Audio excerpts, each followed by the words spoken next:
ខែទឹកឡើងអញ្ចឹងគឺសបោត្រីណាអ្នកស្រុកអ្នកភូមិខ្ញុំគឺសបាយទៅដាក់មងដាក់ស្បៃដាក់បកាយដើម្បីរកត្រីណាហើយខ្ញុំនេះក៏ចូលចិត្តដែរបងប្អូនហើយឲ្យតែខែទឹកឡើងស្រុកភូមិខ្ញុំនេះគឺខ្ញុំចូលចិត្តដើរចាប់ក្តាមចាប់ខ្យងដើរស្ទួចត្រីឬមួយក៏ទៅបាញ់កដោបាញ់ពោះនៅលើដើមឈើដែរបងប្អូននិយាយទៅខ្ញុំចូលចិត្តតាំងពីក្មេងៗទោះបីឥឡូវហ្នឹងក៏នៅតែចូលចិត្តដែរហើយឥឡូវនេះគឺមកដើរចាប់ក្តាមនៅតាមភ្លឺស្រែដែលទឹកឡើងមកប្រាស់ទឹកហ្នឹងគឺសបោក្តាមគឺខ្ញុំមកចាប់ក្តាមនេះគឺបានឡើងមកធុងច្រើនណាបងប្អូនហើយក្តាមល្អមែនតើមានធំមានទូខ្ញុំឃើញក្តាមនេះគឺខ្ញុំយករើសអាធំដើម្បីខ្ញុំយកទៅចំហុយទឹកដូងញ៉ាំជាមួយនឹងអំបិលម្រេចហើយអាទូចៗនេះគឺខ្ញុំយកវាមកជ្រក់បុកជាមួយនឹងក្តាប់អំបិលណាបងប្អូនចង់ខ្ញុំលាងវាឲ្យស្អាតហើយខ្ញុំរើសយកអាធំដាក់ក្នុងឆ្នាំងដើម្បីយកទៅចំហុយហើយគ្រឿងរបស់យើងចំហុយគឺអត់មានអីច្រើនទេបងប្អូនមានតែគល់សក្រីយើងដាក់បន្ថែមជាមួយនឹងស្លឹកក្រូចម្ដេងហើយយើងដាក់ម្ទេសថែមឲ្យវាហឹរតិចហើយខ្ញុំដាក់ជាមួយនឹងទឹកដូងគឺកន្លះកែវខ្ញុំថែមស្ករអំបិលប៊ីចេងម្សៅស៊ុបក្លុកវាឲ្យវាចូលជាតិហើយបាទខ្ញុំចាប់ផ្ដើមដាក់ភ្លើងទៅយើងដាក់ប្រហែលជា3នាទីទេបន្ទាប់មកគឺខ្ញុំមកធ្វើទឹកអំបិលម្រេច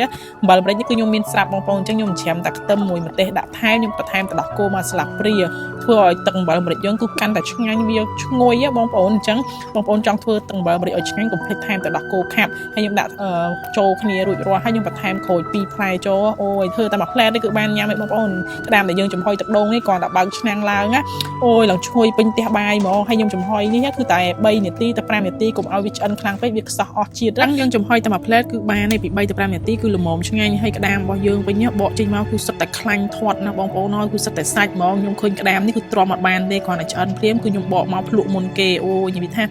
អូយឆ្ងាញ់ខ្លាំងមែនតែនហ្មងណាបងប្អូនក្តាមវាធាត់ឲ្យសុទ្ធតែខ្លាញ់ឃើញចេះណាដបងច្បងចេះអូយផ្អែមហ្មងសាច់ក្តាមហើយបុគ្គលិកខ្ញុំទាំងអស់គ្នាឃើញខ្ញុំភ្លក់ហ្នឹងក៏មកសុំភ្លក់ម្នាក់មួយដែរអូយឆ្ងាញ់មែនណាបងប្អូនហៅបុគ្គលិកទាំងអស់គ្នាមកញ៉ាំជុំគ្នាក្តាមអាចារ្យនេះញ៉ាំតែមួយផ្លែទេគឺអស់ហើយវាឆ្ងាញ់យើងញ៉ាំពេលអាសៀលបងប្អូនម៉ោង3អីហ្នឹងអូយបានក្តាមអីចេះហ្នឹងមកញ៉ាំមួយអំបិលម្រេចញ៉ាំជក់មាត់សាហាវហើយខ្ញុំញ៉ាំ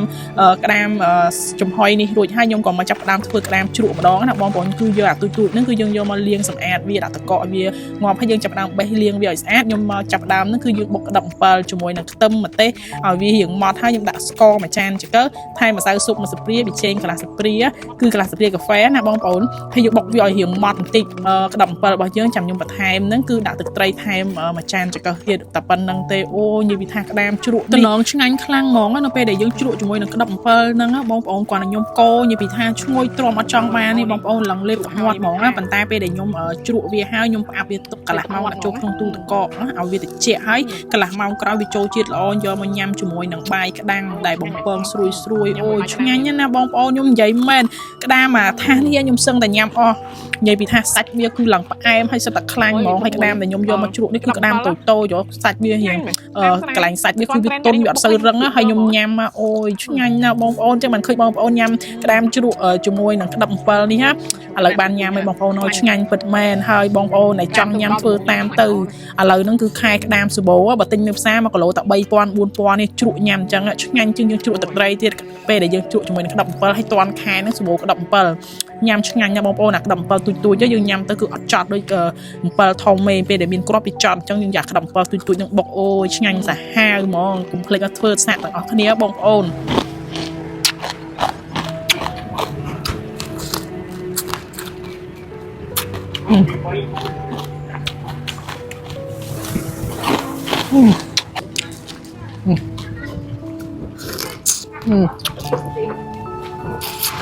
អូយ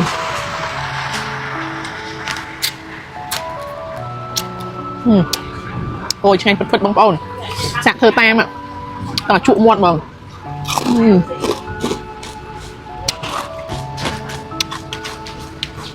ជ្រក់អញ្ចឹងណាកុំយកក្តាមធំពេកក្តាមធំពេកវារឹងបើយកក្តាមប៉ុណ្ណេះខ្លាញ់ច្រើនហើយវាទន់នេះហើយ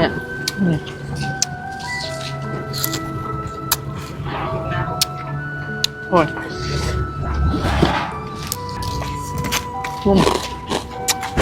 quá ngon ạ